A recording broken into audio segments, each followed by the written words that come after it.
This is episode 261 of the Andrew Hines Real Estate Investing Podcast.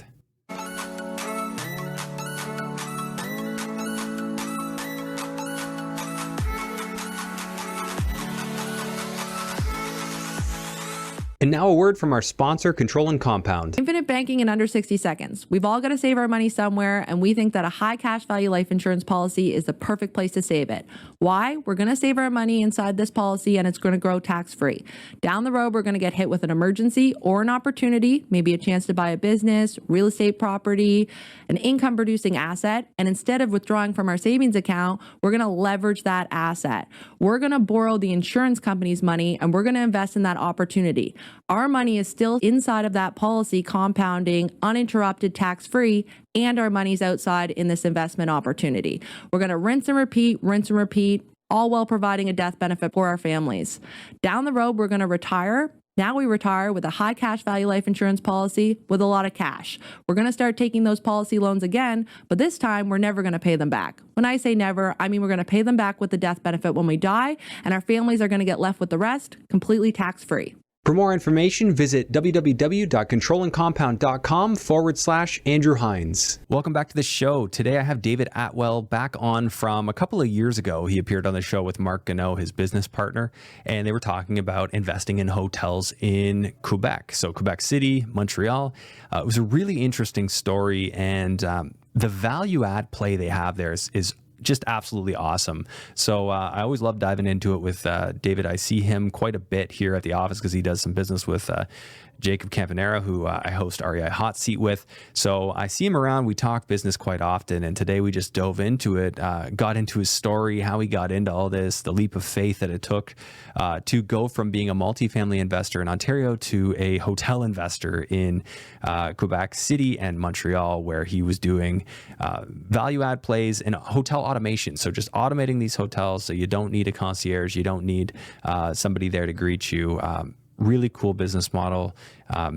David really dots his I's, crosses his T's, and I think you're going to enjoy this one. So grab your pencil and paper if you like to take notes, because this one is a doozy for that. So, and just before we get into it, I want to remind you that if some of the terminology we use is new to you, I highly recommend going right back to the first 10 episodes of this show, where we lay a lot of foundation for that stuff. And then you can come right back up to modern episodes, and that should be the cure if some of this stuff is not resonating. And without further ado, let's go ahead and jump into episode 261. Hello and welcome to the Andrew Hines Real Estate Investing Podcast. I got David Atwell on. You've been on before. It's been a while. Yeah. I just had you on REI Hot Seat. 4 weeks, I think. Well, that was REI Hot Seat. Yeah. This is different. So today we got you on for the long form. We're going to go into what you've been doing, how you got into real estate in general, because there's going to be people who haven't seen the last episode you were on with Mark Gano. Yeah. This was quite a while ago at this point. Yeah, probably a couple of years, I think. Yeah. Yeah. So given that people, a lot of people won't be familiar, let's start with high level. Like, what's your background? What got you into real estate? Yeah. So, I've always loved real estate. I grew up in the town of Aurora. There's beautiful houses around there. And I always just wanted to have a beautiful house. I think that was the beginning of it. Mm-hmm. And then, in school, one of my best subjects was finance or just math classes. And I would love running financial analysis. And as soon as I learned how to underwrite a real estate deal, I just wanted to do it all the time. Right. Yeah. And so that's one of my favorite things about real estate is just running a good analysis on a deal. And that's really how it all started, I'd say. Yeah. Okay.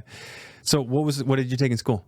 I studied business. Business. Okay. Specifically marketing. All right. What school was it? Georgian College. Georgian College? Yeah. Okay. And that's actually my first purchase was a student rental. Student rental? Yeah. You still have it? No, I sold it. I bought it for $275 in 2011. Yeah. And I sold it like 5 years later to shift into multifamily.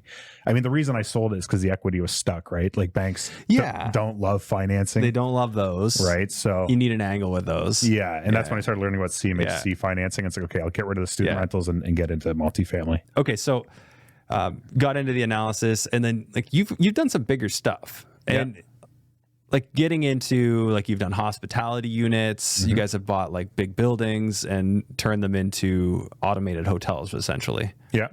How did you go from the student rental to that?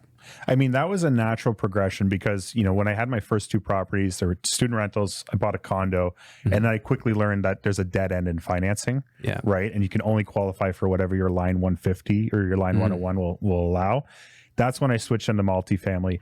This was about 2016, 2017, and the market was already getting really hot and really difficult to find good deals at that point. And so what I had done was I booked a flight, I think it was about February 2018. I booked a flight out to Montreal to look at their multifamily inventory, because Montreal has fantastic purpose-built multifamily, lots of 5-plexes, lots of 6-plexes, just great multifamily options, higher cap rates, etc. So I flew out there and met with some agents, looked at some properties. But it was the last day when I was checking out of my hotel when I realized the hotel itself was what was most interesting to me, because it was this beautiful Airbnb style hotel right in the plateau, right by Parc La Fontaine. And I chose it out of probably 100 different options on Expedia. And so I was wondering, like, how did this win my business? Like, how are they able to provide such great prices on such a good product and good location? It's because it's self-check-in. It's Airbnb style. They don't have any staff there. Yeah, no staff, no butler taking your exactly. What do you call it? The guy that takes your valet or whatever. Valet, like none of that stuff. It's basically just a small Airbnb style building. You get codes and get through the door. And so that was what really caught my interest about going out to Montreal. And so I came back to Toronto. I spoke with my investors, chatted with Mark about it. I'm like, guys, this is what we should be doing. Like, this is something that's really cool. You know, looking at cap rates at the time, we were like 4.5 in Toronto. Yeah. The income's not there, right? So now we're starting to think, okay, let's pivot and start looking at this asset. Yeah, if you like, just on that note, 4.5 at the time, interest rates were probably in the 2s. So you had a roughly 2% spread, which that kind of allowed for almost like break even cash flow at the time. So, all right, just wanted to throw that in there. Okay. Mark is your business partner, has been for quite some time. When did you graduate? Like, what were you doing like for an active income in there? Were you entrepreneurial the whole time? Like, what was the story? To a certain extent. I mean, when I graduated from college, I was actually a beekeeper. That was something I found really interesting. Beekeeper? Yeah. Oh man. I worked at the Barrie Golf and Country Club, and there was a beekeeper on the golf course there. So I would go help him after work. Yeah. And I loved it. I thought it was absolutely amazing. And I really wanted to get into agriculture. So I started a small beekeeping operation when I was like 23 after I graduated. And that was my priority. But I needed to make some money. This was right at the end of the global recession in 2009. There weren't great jobs in marketing, which is what I thought I wanted to do. So I got into the movie business. A friend was just like, hey, you know, you can make a few $100 a day. You're serving food on film sets. It's called the craft truck. You got to join IATSE Local 411. Yeah. Get your food handlers, and then you can be making $1,500 a week in like next month. And I said, perfect, because I graduated in January and the beekeeping season starts in April or May. I need to scrounge up like $6,000 to get my hives going, right? So that's how I got into the movie business. And then what ended up happening was I'd be selling honey on sets, and people found that quite interesting. They're like, why is there this honey here? Right. And they're like, it's the new guy. There's a beekeeper here. Yeah. So I quickly became known as like the beekeeping guy, the honey guy. Yeah. And that led to good opportunities in the movie business, just with other jobs and not serving food on set. And but film, you know, it's a pretty good job. You make good money. And so you were just serving like actors for about a year, on film sets. You know, you're serving food to the camera guys, the actors, the cast and crew. Did you meet some famous people? Yeah, in fact, Sigourney Weaver bought a jar of honey for me, and I have a picture of that, which is pretty cool. But yeah, I met a lot of cool famous people, right? And then I only did that for about a year, because you work like 14, 16-hour days. Like, it's really hard work. Yeah. And it can be from like 9 a.m. to like 3 a.m. the next day. Like, you're working long hours. But what I was doing is I was saving all my money, right? So I moved back home after college, lived in my mom's basement, which was not fun, you know, in the town of Aurora, for a couple of years. But while doing that, I was able to save up $32,500 to buy my first house, which was the student rental in Barrie, right?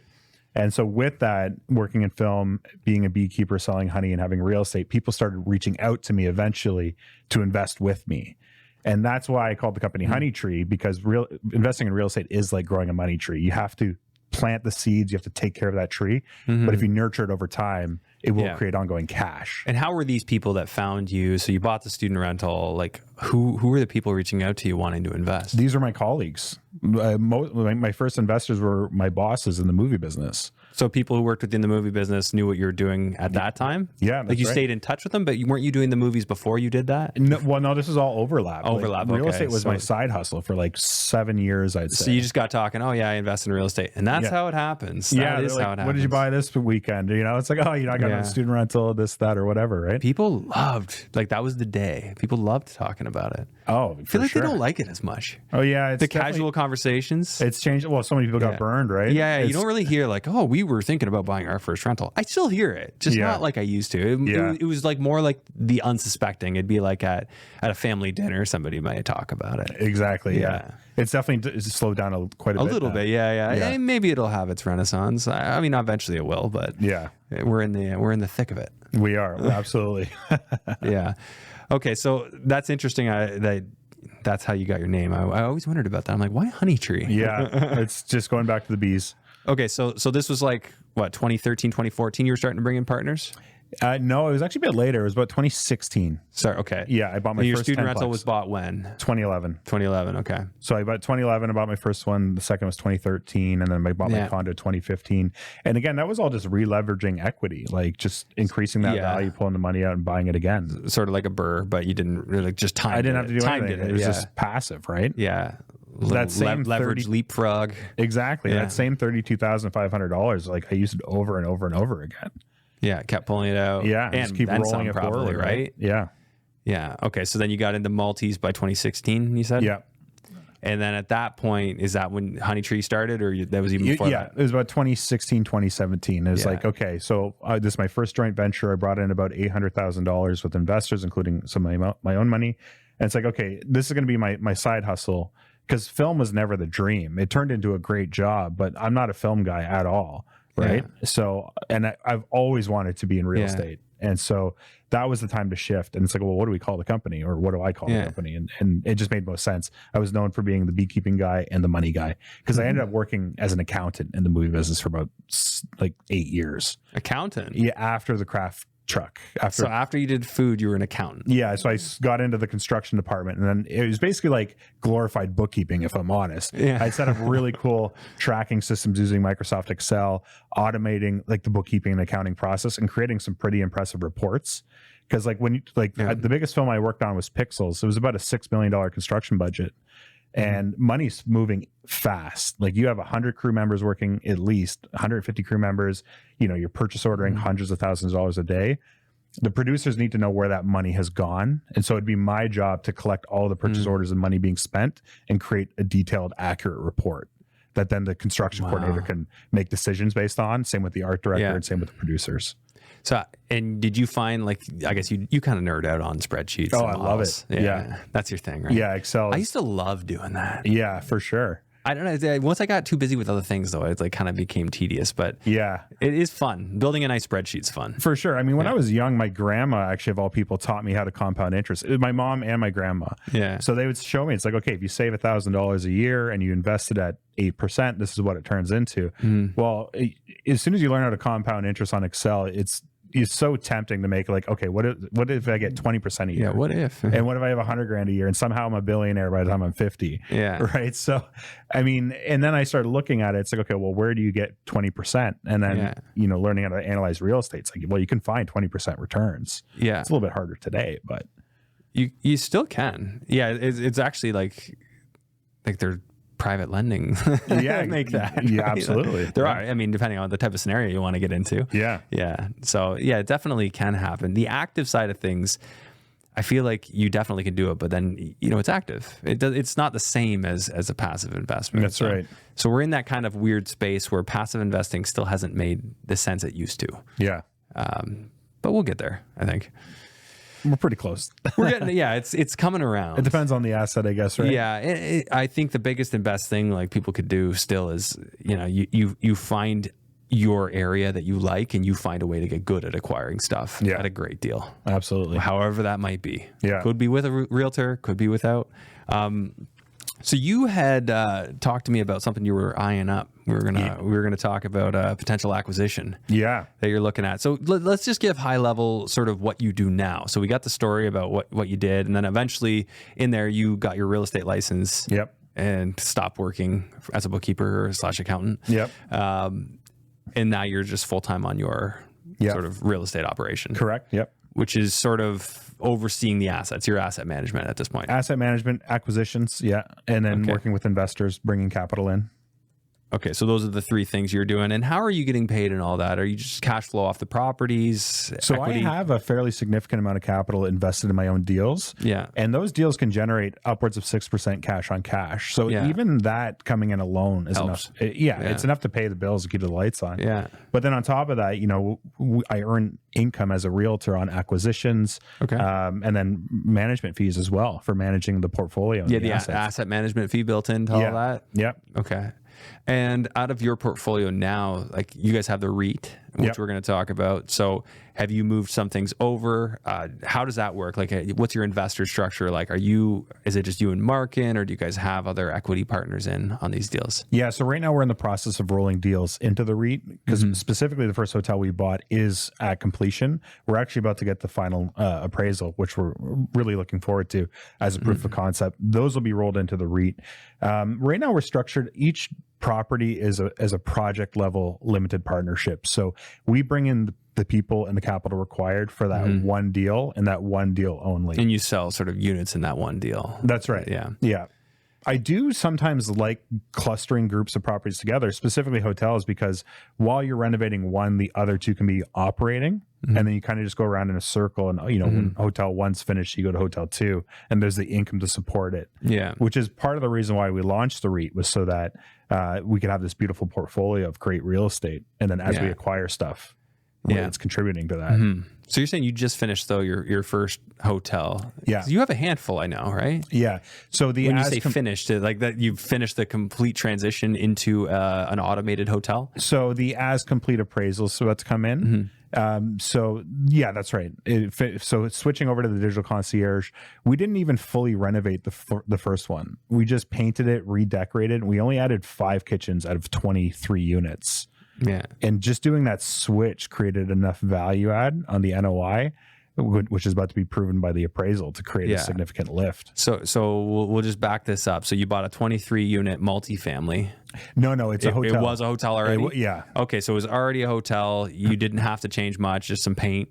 And then you automated some systems, so door openings for check-ins, even just the payment processing, the administration. And what was the time frame on that? Because you guys were around 2 years ago. I think we were probably talking about this. Yeah, so we closed on it April 2021. So we're coming up on the 3rd year anniversary on it.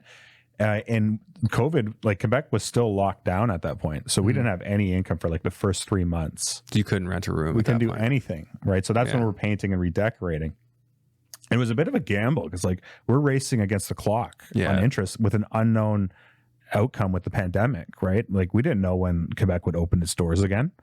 And then so what happened was July 2021, Quebec had allowed tourism to happen for about 3 months. And then they shut everything down again for like another 9 months. Yeah. And we did so well from July to like September. And then it was just shut down again. Right. So you knew you had something. We knew we had something. Yeah. But it was hard to stabilize the income and show an appraisal with 2 years stabilized income. That's true. Right. That was the biggest hurdle of proving the concept. Right. Okay. So you guys had it ready the whole time. It was already automated. So really this was your complete is 2 years of provable income so that you can refinance. That's right. The complete. So it was already operational. Now, so you were with your initial financing and your equity. Yep.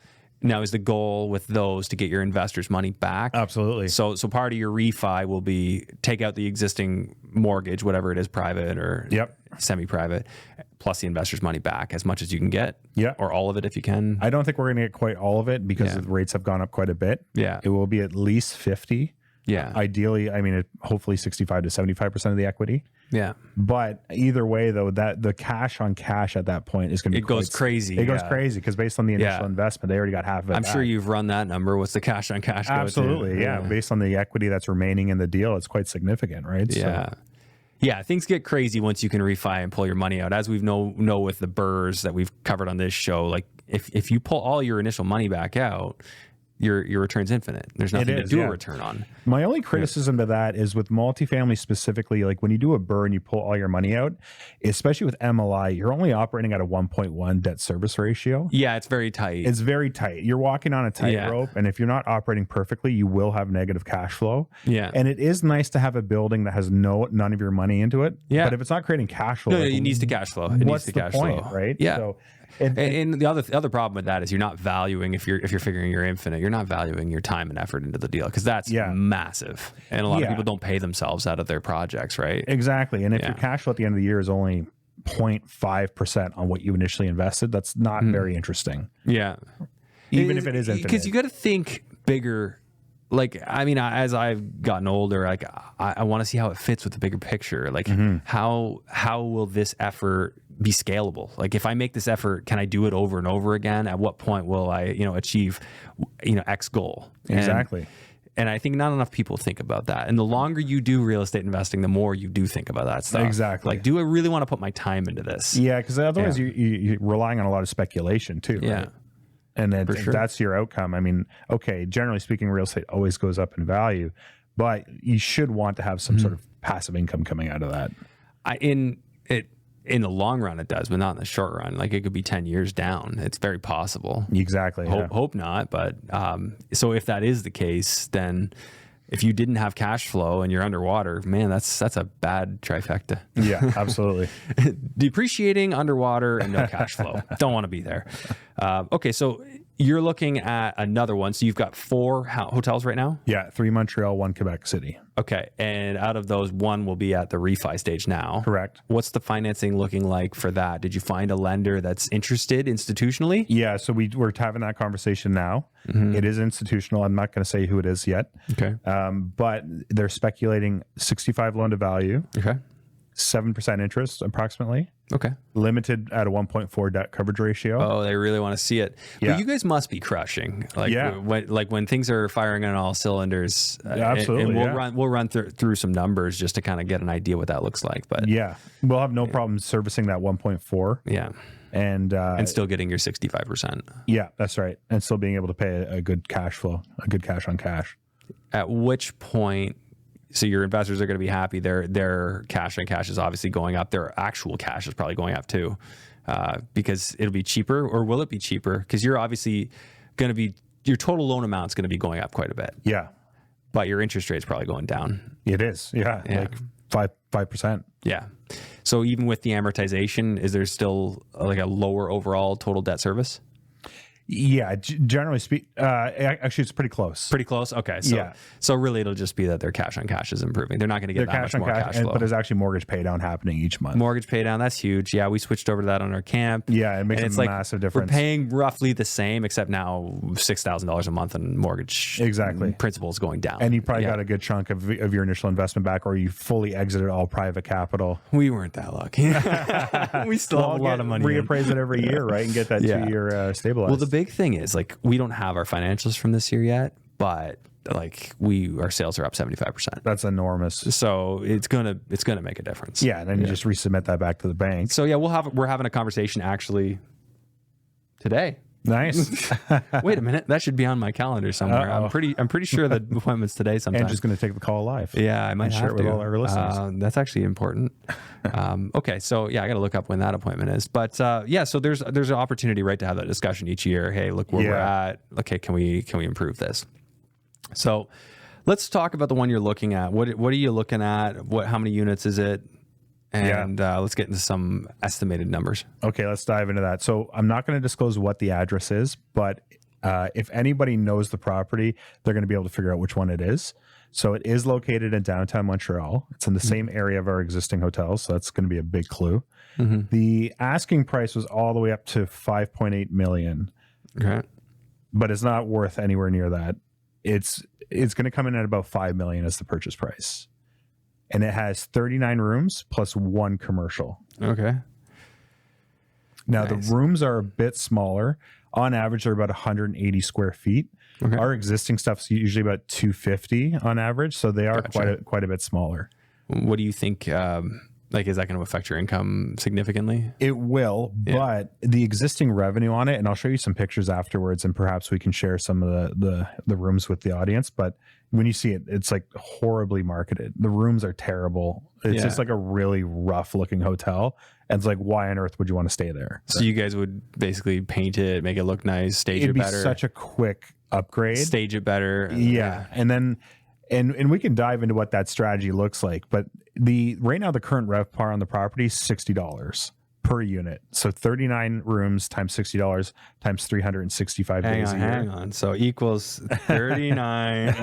And so 39 times 60 times 365. What's 60? RevPAR. What is RevPAR? Revenue per available room. Okay. So the metric is if you take your average daily rate of $100 and it's only 60% occupied, your revenue per available room 365 days a year, $60. $60. So is that less than your other hotels? Way 60? less. But it's less than half.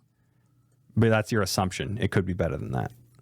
Yeah. Sorry. Oh, that's current. Are you current? Current. That Okay, is but current. you guys are going to improve that. Yeah, absolutely. Okay, so right now it does about 854,000 gross. Yeah, that's right. Yeah.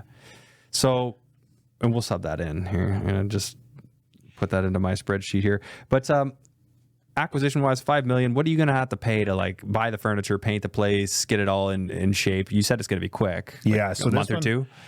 No, it'll probably end up taking a good 3 to 6 months because it also depends on when it closes because you don't want to miss the summer season.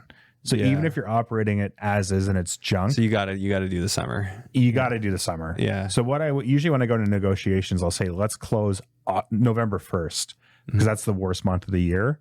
That gives the vendor one more kick at the can for good cash flow. Yeah. And then we'll exit afterwards. And then it allows you guys to be ready for summer. Exactly. And we can get our team together, our crews ready to go. Exact same for our camp. Like the idea. Yeah. Yeah. So the improvements on this one, and I wish I had the photos up. I apologize for that, but it's so simple. We're removing the carpet, putting down fresh flooring, paint, better lighting, and better furniture. Yeah. We will eventually add kitchens into most of the units, but again, that we want to get that thing up and running. So let's focus on the get it up and running budget. Like, what's the budget to do the up and running? Anywhere from 10 to 15 grand per unit. Yeah. Okay. So let's call it 15 on the high side times the 39 units. So that'll be about 600 grand you're going to spend. Yeah. Or just under. That's just to get it up and running. Yeah. So that's going to be click flooring, fresh paint. Yeah. New furniture, new linens, good LED lighting or pot lights. And we'll probably change out the fixtures in the bathrooms. So just the toilets. We're not touching the tile yet. We're not doing the vanities yet. But we'll do the faucets. We'll redo the shower heads. Yeah. And just clean it up, generally speaking. Just clean up. Okay. And get it up and running. All right. And if you do all of that, will your RevPAR still be at the 60? No. It'll be much, much higher. So and what do you think it'll be at? It would probably go up at least to, I'd say, $80, even $90 RevPAR. And that's just with the proper refresh and marketing. Yeah.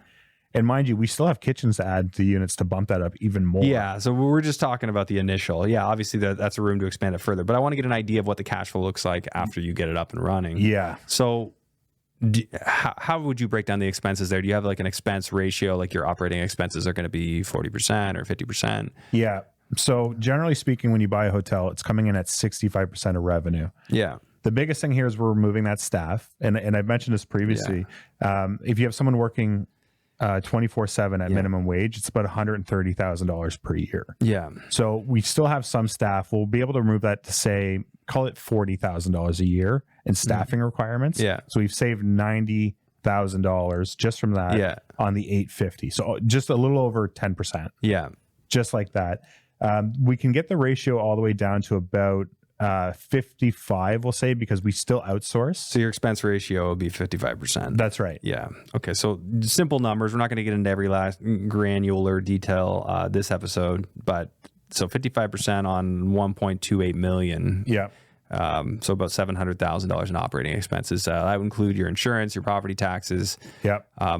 Booking fees, all that stuff will be included in there. Yeah. Yeah. Because the team we work with also has direct bookings as well. So we are saving a bit of money. Booking fees are upwards of 18% on Expedia or Booking. Airbnb's really 15%. That much? It's crazy. I didn't think we were that much, but I guess we are. We're probably the same, man. I'm sure it would be the same, right? Yeah, I knew that Airbnb was like 13 for you and then 3% to the guest, which ultimately just means 16-ish or something like that. Yeah, I think they do it a little bit different based on the asset class. Like a hotel is 15 for us. Or if you, plus the guest fee? I don't think the guest pays a fee when it's a hotel. It's only the hotel pays it. Okay. Yeah, that would make sense. Okay, so what do you think it would be worth after you get to that point? So at that point, there is still some value add on it. And so the cap rate's not going to come down too much. So we're generally buying anywhere from like an 8. This product's actually coming in around 8.5 cap at 5 million. It would probably still appraise about that. I'd say it would appraise at an 8 cap. Well, if it would appraise at an 8 cap after what you just described to me, then you'd be closer to like a 7 million. Yeah, that's right. Yeah, or maybe even like 7.2. I'm just running these numbers live. Yep. Yeah, 7.2 million-ish. Yeah. And we bought it for 5. We spent about 15 grand a door, right? So there's 600,000. Land transfer tax is going to be about 115,000. Yeah, actually, let me put that in here. So we've got, all right. So I want to run through just the mortgage portion of this. So say you were to hypothetically refinance it at that point at 65%, what would it look like? So it would be a 25-year AM? Yep. You'd have to achieve that 1.4 debt service? Yep. And I can see that you would. You'd be at 1.46 based on a 7% interest. And that's at an 8 cap? 8.01 on this. Cool. So approximately that. Okay, so your net investment here would be, well, you're getting a mortgage back of like 4.6, but you're all in. You had land transfer. We need to add that to it. So what was your land transfer? 115. 115. And there would still be some financing costs involved. So the private would be about 2 points on the loan. 2 points on the loan, which is how much? Let's call it 70 grand approximately. 0.2 times 70. Oh, 70 grand is the amount that you're going to have. Yeah, 2% of carrying, of the $3.5 million. Yeah. Okay. So 70,000, 115,000. Anything else we need to do? Sort of that initial investment. Yeah. So legals, anywhere 25 grand for a GPLP. Yeah. I would even put another 25 grand for accounting and just variable costs on closing. Okay. And then of course a cash float. Negative cash flow for that time as well. Yeah, that's right. So you're probably losing. Well, I mean, that covers interest, or that 70,000 was just your points to close. Yeah. So you're gonna want to include. I'd say probably about 100 grand. 100 grand just carrying costs. That's right. Yeah. So $100,000 in an extra carrying cost. So. And then 100 grand just to have in the bank. All right. Well, I'm gonna leave that off because it is part of the investment. You're right. I'll put it in. If we want to be accurate about return on investment, so you're all in around 6 million then on the building. So. What you'll have left in the building is about 1.3. So say hypothetically you went back and you got a mortgage on it at that point. You'd still have 1.3 in. Yep. At 1.3 in, what would your return look like? Let's calculate that. So the fun part is there is a bit of a cherry on top. Well, there's more upside still. Yeah, and also there's the retail space. Oh yeah, we didn't even factor income from that, so that'd be on top. Yeah, of course. So just looking at a cash on cash basis here, let's see what that looks like. Yeah, if you were able to refi at that point, you're like 14% cash on cash, 26% return on investment, factoring a 1% appreciation rate. Yeah. Mortgage is paying down like 85 grand a year. That's nice. Yeah. So that looks pretty tidy as an investment. Of course, there's more to do here. That's a simplified approach. Yeah. You would be going a couple more years, achieving a bit more, getting the RevPAR up to what? 100? I'd say 100 maximum. 100. Okay. The interesting thing is like we have rooms that are 180 square feet that have done $125 RevPAR, which is absolutely enormous. Now that's fully renovated. So brand new bathroom, full kitchen. Yeah. And it's still 180 square feet. I mean, it's like the size of this office. Yeah. And it's hitting 125 RevPAR. Well, I mean, all you have to do is go to like New York City and see what can be done with a tiny space. You could sell those rooms for a lot of money. Like they do such clever There's a word for it. It's like considered sustainable living or something like that, which I think is nonsense. But still, you'll have a desk that can fold up. Yeah. You'll have a bed that can go up to the ceiling. Yeah, they can have a lot of fun with that stuff. In their case, they have like storage under the bed, and you're somehow sleeping in your bathroom and your bedroom combined. Yeah, that's it. The shower's on one side, the toilet's on the other, but it's all like glass and you can see through it. Yeah. So there's some stuff that's not like that desirable, but it all works. Yeah, it works. Yeah. So you could do that. Highly functional spaces. This office, you could make this into 2 hotel rooms. Space. I wouldn't want to stay in it. I don't know how Jake would feel about that, but yeah. There's an office hack we could do. Yeah. So the higher like perspective is you're going to get it up to what valuation? You're still going to be an 8 cap, but I guess we're going to get the RevPAR up to 100. So let's see what that would look like. Well, the cap rate actually does adjust downward once you've maximized the properties. Now, we don't necessarily want it to go too low because we wouldn't be able to hit our cash on cash at that point, because at that point you're just leveraging the crap out of your asset. But from an appraisal point of view, it will come in as low as a 7. Yeah, when it's fully stable, as low as a 7. So if we got the RevPAR to 100, but we don't underwrite it that low. That's too aggressive. So you go to 90. We keep it at 8. An 8 cap. Yeah. Okay. Yeah, I mean, there's a lot more we could do here, but I mean, it obviously already looks like a good investment, even if you just stopped there. But you don't need to. You can keep going. Yeah. And so, like I said, removing that front desk staff is such a big value add. But now what are you left with? Well, that's a space that can be another room, right? So now we went from a 39 unit hotel to having 40 units. Oh, okay. So now we're actually able to add another about $40,000 in revenue per year, $36,500 worth of revenue per year. Yeah, just by plugging that in. And then on top of that, adding kitchens in. So when you add kitchens to units, guests stay longer. They book more in the off season, and it reduces your cleaning costs as well, because you don't have to clean less turnovers. Yeah. Like a normal hotel will have an average length of stay from about 2 to 3 nights. An extended stay, which is a room that has a kitchen, is 3 to 5 nights. So now your cleaning costs are coming way down as well. Well, I was going to ask you, because you kind of just threw that in there. I mean, the plumbing needs to be there to add in a kitchen. Like, what are you adding? Just a sink, or? Yeah, so we always put it right up next to the bathroom. So you can just tap into the bathroom plumbing. Tap it in, right? Yeah. Now, we try to get dishwashers in as many as possible. And believe it or not, that's not actually for the guest. It's for the cleaning staff. Oh, okay. Because when you have the cleaners come in, they can just come in, take everything out, put it in a dishwasher, turn it on, and start the rest of the cleaning. So no matter what, they're washing all the dishes. Oh, every time. Even if they're all in the cabinet. They don't all the time. Yeah. Yeah, I wondered about that, because you just never know what somebody might have done to it. Exactly, right? And if it doesn't have a dishwasher as a guest, it probably wasn't cleaned. Yeah. Or at least for me, I would look for that. Yeah. So by having those dishwashers, it's super important. Yeah. And that's just for operations. Did it feel like a leap, like going into this? Like your first one was 23 units. I mean, at that point, like, what did life look like for you? Like, how much, like, did you have a source of active income at that time? Were you still doing the accounting when you bought that one? That's a great question, because I had just left the movie business in March 2020 to pursue my career in real estate full time. Yeah. And then a week later, the pandemic happened. Yeah. So film shut down, everything shut down. Now I had some savings saved up, and I did have some passive income from my existing portfolio. Which you've mostly liquidated now, or? No, I still have that. Okay. Most of my multifamily stuff. Yeah. Okay. But I didn't really have an active income. So it was a fairly significant leap. And then on top of that, I moved out to Montreal in September 2020 when I found this first deal, because I really needed to get to know the market, really needed to make contacts out there, and really get to know what I'm getting myself into, right? So it was a pretty big leap. Yeah, like that would be a little bit stressful. I mean, of course, you had other sources of cash flow, but you're kind of like betting on yourself. You're going into something that, you're getting shut down. So you're going to have an uncertainty of not knowing when the market's ever going to fully open back up, what the world's going to look like on the other side of that. That must have been a little stressful, all that. Yeah, it was definitely stressful going in, especially because we didn't know what our exit on financing would look like. We're going in with private money. It was the most we've ever paid on private capital. It was already so hard to finance it. And then, getting the teams and the operations up and running, like we were still doing a lot of that on our own with the networks that we had in Montreal, but, we're still relying on ourselves.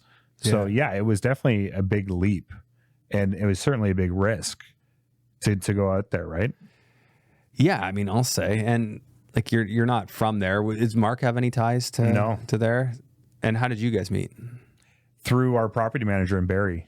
Okay. Yeah. So I decided I wanted to hire a realtor. The first 2 realtors I worked with were not great realtors. And you hired Mark? And I hired Mark, and he was a great realtor. Oh, okay. And then you guys ended up partnering on deals. Yeah. And I was like, okay, well, if I'm working in film full time and I need someone doing operations and those are stuff, that was the initial arrangement. Yeah. And then now it's evolved to be much more, obviously. Yeah. So how do you guys split up roles? Like you said, you're doing asset management, you're doing fundraising. Yeah. The nice thing is Mark and I are both have a lot of the same skill sets. Yeah. But my strengths complement his weaknesses and vice versa, right? So the things that I'm really good at are things that he doesn't want to necessarily work on and vice versa. So I'm now more boots on the ground. I have far more mobility in my life. You know, he's married, he has kids, he works from home a lot. Mm-hmm. So he'll manage a lot of like mortgages, financing, managing the REIT, anything that can be done from home. He's more than happy to take on. Whereas I'll be in Quebec making partnerships and relationships with our vendors out there and with agents and finding good deals. So I'm more boots on the ground. Yeah. And so who are some of the the key players that you need to build relationships with right now? So we've pretty much done that. My most important relationship, I would say, is Enero in Quebec City. So they're the operations teams that's taking on our portfolio. So they just run it. They run the whole thing. Yeah, they run it. We met because I was working on purchasing a hotel in Quebec. It didn't come into fruition. And they said, hey, there's someone you should meet. They're setting up something that you're describing. And we were just a great match. Like his vision of Enero is the same vision that I have for our hotels. Yeah. So partnering together from an operation point of view made a lot of sense. And then Quebec City is an extremely small market. And so everybody knows each other. Yeah. Right. So the agent that I work with, I mean, he's been around for ages. He knows everybody. Right. So having that strong relationship with the agent who knows by working with me, there's going to be great deals together. We're going to close. He gets paid. That's a really important relationship. Yeah. And same with Enero. You can't just show up to a new market especially one that's as small as Quebec City, being a foreigner, for lack of a better term, because, you know, there is a dynamic between Anglo and Franco, and just start buying up all the businesses. Like there will be so much resistance. Yeah. So you need to work with the local people and improve their businesses as well, improve their lives by being in business with you. Yeah. You have to share that with them. So do they are they handling the implementation of all the automation? Yeah. So you don't really have to get into that. None of that. So they had the solution. You said, I like that. Go ahead. Well, I believe it or not, I found the solution first. They had the vision. Okay. And then I found the software. So is this like the same software that like golf simulators are using to open their doors? I don't think it'd be the same, but it's because there's like a button in an email I get that I just tap it and it'll unlock the door. I've just heard about this, but it's the very same idea. Yeah. But it's not, I don't think it's the same product. Okay. But just goes to show what's possible and obviously where things are going. Like you don't need button pushers.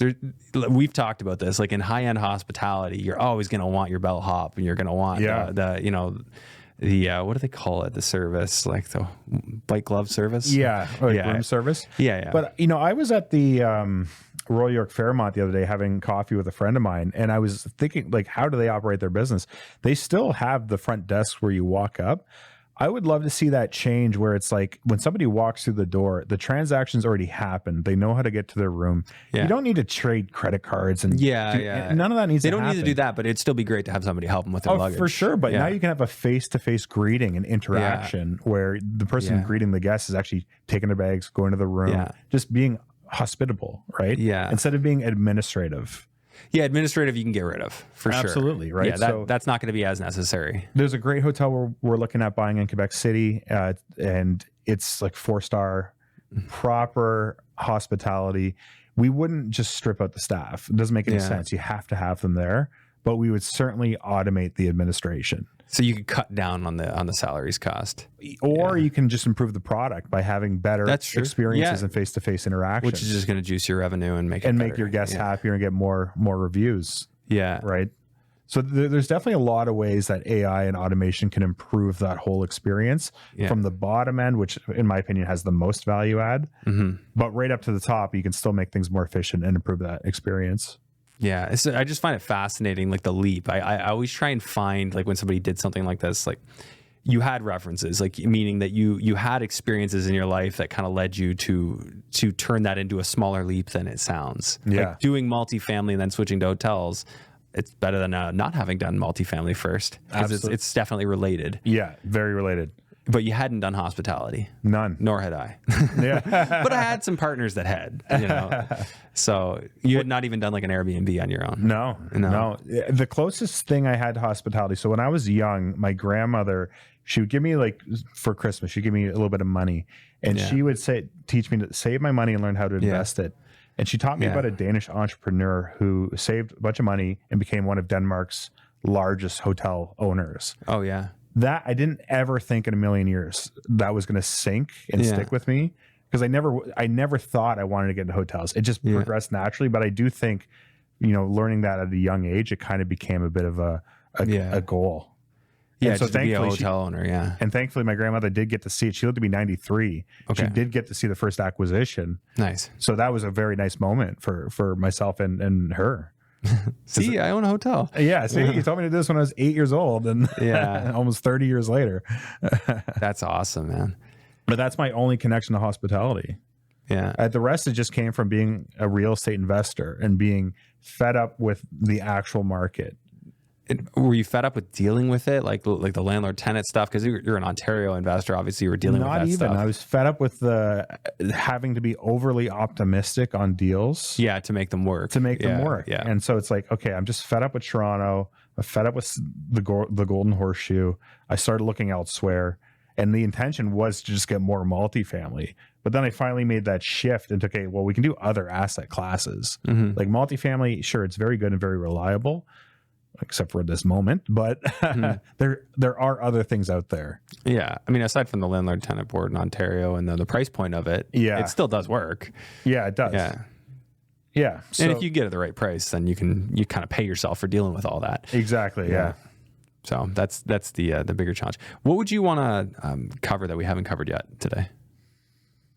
You know what? I definitely want to chat about the Airbnb ban a little bit more, because that is such a big, important part of this business. So the Honeytree Real Estate Trust is focused about buying not desperate assets.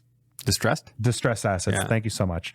And that's how we got into hotels. So that's your model. Go in, take a distressed asset. Yeah. So that's written into all your documents for your REIT that's what you're going after. Yeah. So distressed assets is just our number one thing we look for. So in other words, a value add opportunity. Exactly. The pandemic happened. Hotels were down. That's a great time to buy a hotel, right? Mm-hmm. Now, what's happening with Airbnb and how the Airbnb ban is happening, there are a lot of distressed operators out there, but it's not that we're acquiring those assets. It's more so our competition is beginning to die off, right? A lot of the hotels that we buy, they're mom and pop operators, and they just don't want to shift into this future of hospitality. Yeah. They bought the hotel because it was their dream. It's a passion project. Yeah. It's, they like baking croissants and greeting guests, but they're not turning the screws on the hotels. They're not looking at it like a real estate investor does. So that's one thing that we really do well and like to do. When I walk through that hotel room, how do I turn the screws on it? How do I make this a better experience for the guests, create more revenue, and then reduce the cost of operation? Yeah. That all comes into buying distressed assets and having that Airbnb ban. That is such an important part of all of that. Well, that's going to ultimately fuel your business, because I feel like every municipality, the resulting effect of what they've done is there are less stays available for Airbnb. Yeah. Yeah. Just pretty much across the board. Because some municipalities, most probably, you can do at least the 180 nights in your own home. Yeah. But that's it. Yeah. And this really will be the future of Airbnb investing, because you can no longer buy a condominium, put it up on Airbnb and make great money. Like the whole ICE condos thing in Toronto, it's not going to work anymore. So you have to be buying a licensed hotel to get that Airbnb income. More specifically, commercially zoned property that allows the hotel. Yeah, exactly. Yeah. And frankly, it's like, why do you want to take a condo off the housing market? Because people are struggling so desperately right now with the cost of living, cost of everything. And so being a real estate investor, there needs to be a certain level of ethics that are considered now. Most people are just, buying buildings, turning over tenants, jacking rents. There is a significant economic cost to doing all that. and the pressure that it puts on people and the stress, it's just making Canada not necessarily a great place to live anymore. Well, that's one of many things. Yeah. There's quite a few things in that list. I look at it as a lot of people doing what they can to try and improve their situation, which ultimately some elements of that, do make the problem worse. Yeah. Yeah. I definitely can see your point with that. Yeah. So I mean, that's one reason why I do like the hotel business quite a bit. Is like, it's already there. You're not messing with housing. And if anything, you're creating a product that's better than the competition on Airbnb with amateurs. Yeah, and it makes sense to systematize when you have so many units. It makes sense to spend on the photographers, to spend on the social media. Like that's the one thing, like for our operation, like it makes sense to have a social media account, but for a single Airbnb, that doesn't. So the way we can expose it, the way we can drive traffic to it, it's a huge opportunity. Yeah. Yeah. And, I love campgrounds as well. And that's something I would love to dabble into one day, but don't worry, I'm not going to tread on your turf. But I mean, it's all about value add. And if you can find a piece of campground that is poorly operated and it hasn't changed in 50 years, well, that's a great opportunity for you to acquire that and make it significantly better. This whole business is just adding value to other businesses. Yeah. Well, I love the way you can go in with the hotel model, and there's just so many ways you can add value. And it's not that labor intensive either. No, like a lot not. of it's just the marketing. Exactly. And the paint. The marketing and the paint. Yeah, that's about it, right? And the staging, right? It's a very quick value add. Are you buying like all new furniture, or I guess the beds can all stay, but you guys... No, we swap it all out. You swap everything. Yeah. So little armchairs in the corner, you're buying new stuff there. Yeah, and that still all fits into that $1 million budget, or what do you say? It was about 600. No, so it'd be, but for $10,000 to $15,000, you can paint a room, get new furniture in there, get new linens, and get new beds and all that. You can do the minors. As soon as you start adding the kitchens, I mean, plumbing and electrical alone can be $2,500 each. Yeah. Just for the rough-ins. Yep. And then your appliances are $5,000, then the cabinets. So you're going to be an extra like 10, 15 just for that. Just for the kitchen. Yeah. And that is a very important value add. But when I go into a hotel deal now, before I would just rip it all apart and rebuild it perfectly. I've since learned you can work with what you have and just clean it up. Yeah. And it's probably better to do that. Yeah, it's way faster. Well, it's more efficient. You're not going to waste money, because in other ways, you're going to be over improving it. Exactly. Yeah. Right. And we are in the time where you have to work with what you have. Yeah. Like you're just improving the cosmetics of it and the aesthetics of it. But at the end of the day, what is the product? It's a bed to sleep on. Yeah. And I'm telling you, when you buy a hotel, like those beds are really heavy. That's a bad sign. if you were just starting out as a real estate investor right now, knowing what you know now, what would you do? I would probably go to the States.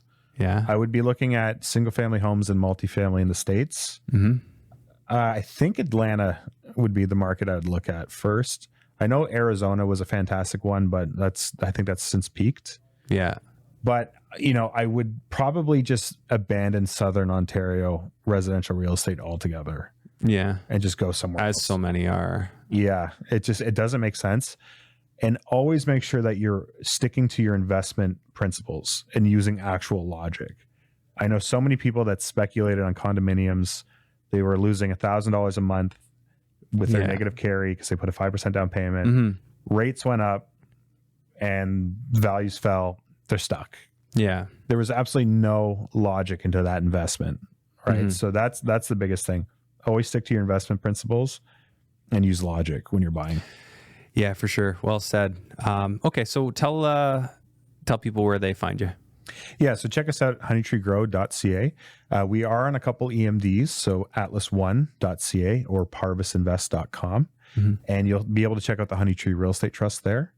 And we have some great hotel deals in the pipeline.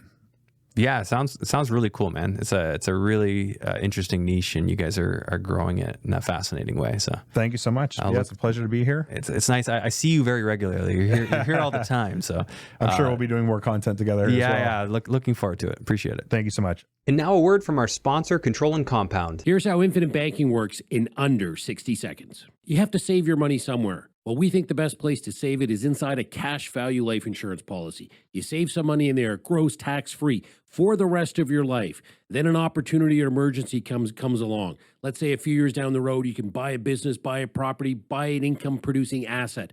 You leverage the infinite banking policy, borrow against your asset, take advantage of the opportunity. But your money still stays in the infinite banking policy. You're not borrowing your money, you're borrowing the insurance company's money. So your money's in the policy, it's in the opportunity, and it's providing a death benefit. Rinse and repeat, rinse and repeat. You get to retirement and you have this massive cash value life insurance. Leverage that tax-free, and you don't repay those loans. You sit on the beach and you spend that money tax-free every month. Doesn't show up on a tax return, and you leave your family a huge tax-free death benefit. For more information, visit www.controllingcompound.com/Andrew Hines.